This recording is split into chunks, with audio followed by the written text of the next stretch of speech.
לרובנו שנמצאים במקום בטוח ושבע, קשה לדמיין מה זה רעב. לא רעב שלפני ארוחת ערב, אלא רעב אמיתי, כזה שלא מאפשר לחשוב על שום דבר אחר מלבד על אוכל. רעב שהורס את המוסר, רעב שהורג. כזה היה הרעב של מרבית היהודים בשואה. הוא היה תוצאה של הרעבה מכוונת מראש. הרעב הביא לתהליך של דה-הומניזציה, זאת אומרת, לשלילת האנושיות של הקורבנות, והוא גרם לשינויים פסיכולוגיים, לא רק אצל הקורבנות, אלא גם אצל הנאצים, שחדלו לראות בקורבנות שלהם בני אדם, וככה ההתעללות בהם והרצח שלהם באו להם בקלות רבה יותר. הרעב הפך לאחת מהטראומות המרכזיות של העדים, שעליה הם חזרו שוב ושוב בעדויות בעל פה, בכתב ובציור. בציורים שנעשו בתקופת השואה ומיד לאחריה תיארו כולם, גברים, נשים וילדים, את ההתמודדות עם הרעב. למשל, בתיאור התורים הארוכים לחלוקת מזון ומרק, בתיאור כלי אוכל ריקים ולחם, אסירים ואסירות רעבים, גנבות של מזון, ואנשים אוכלים ומאכילים. בין העבודות האלה אפשר למצוא הרבה מאוד יצירות של אומניות שמציגות נשים שמכינות אוכל. בדרך כלל מבשלות בקבוצה ובתנאים קשים.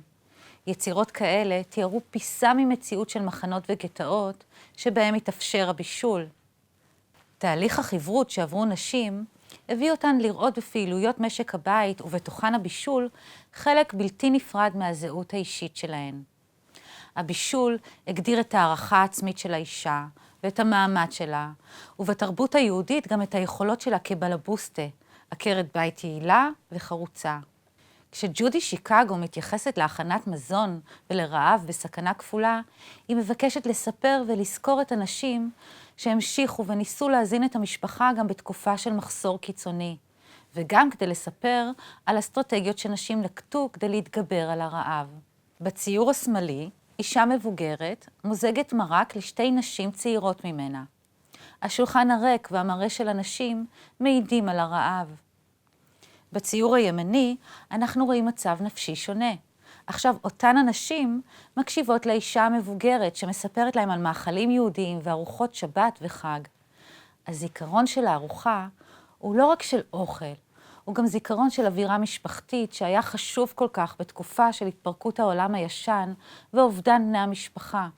הזיכרונות החיוביים האלו העניקו לנשים, גם אם לרגע אחד, חוזק נפשי. הדימויים של שיקגו משתלבים עם המחקר הפמיניסטי המוקדם על השואה.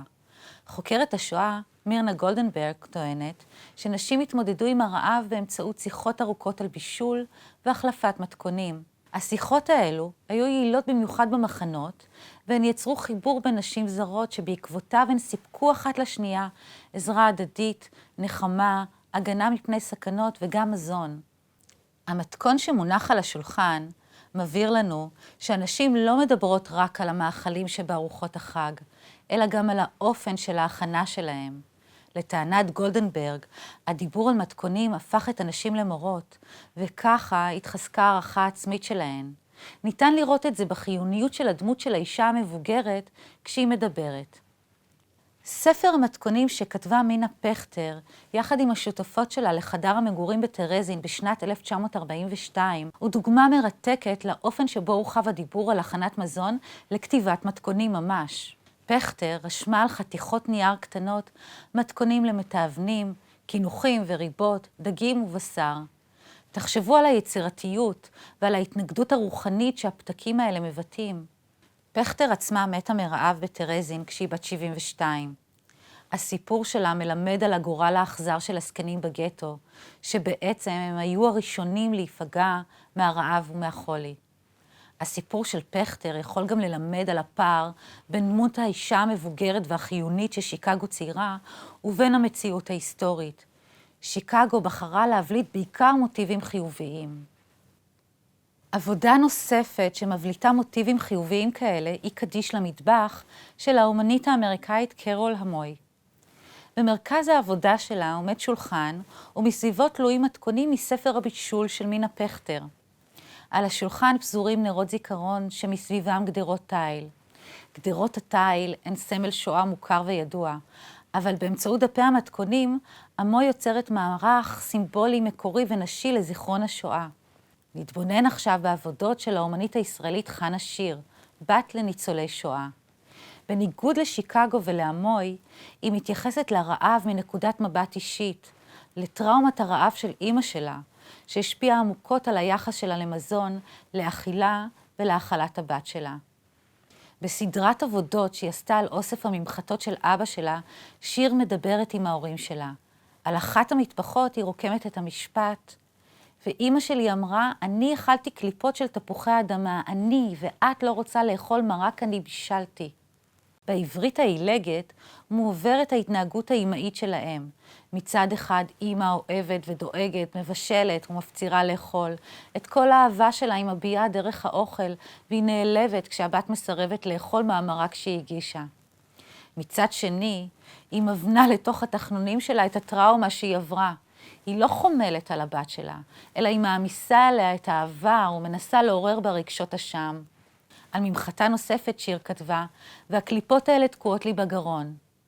למי היא מתכוונת, לה או לאימא שלה? אולי לשתיהן. הקליפות שתקועות בגרון הן מטאפורה לטראומה שעוברת מדור לדור, שנחקקה בגוף כפצע שלא הגליד. היא מסומלת ביצירה באמצעות סיכות שמנקבות את המטפחת. גם ביחידה הזו ראינו הנצחה של מלאכות נשים באומנות השואה. הפעם היצירות עוסקות בדימויים של הכנת מזון כהתמודדות עם טראומת הרעב. גם כאן עמדנו על ההבדל בגישות של האומניות. ג'ודי שיקגו וקרול המוי, שאין להן קשר ביוגרפי לשואה, עוסקות בהיסטוריה הכללית של נשים בשואה, ומדגישות בה גם היבטים חיוביים. הן מתמקדות בנשים שמבשלות, מדברות וכותבות על בישול ככלי להתמודדות עם הרעב. גישה שנייה ראינו אצל חנה שיר, שבדומה לאומניות אחרות בנות הדור השני, מספרת היסטוריה אישית. דימויי הכנת האוכל מוצגים דרך הזיכרון של האימא שמבשלת או שמאכילה כתגובה לטראומה הנוכחת של הרעב שהיא חוותה בשואה. הבישול והדרבון לאכול משמשים לעתים קרובות כמטאפורה למערכות היחסים המורכבות בין הבנות לאימהות.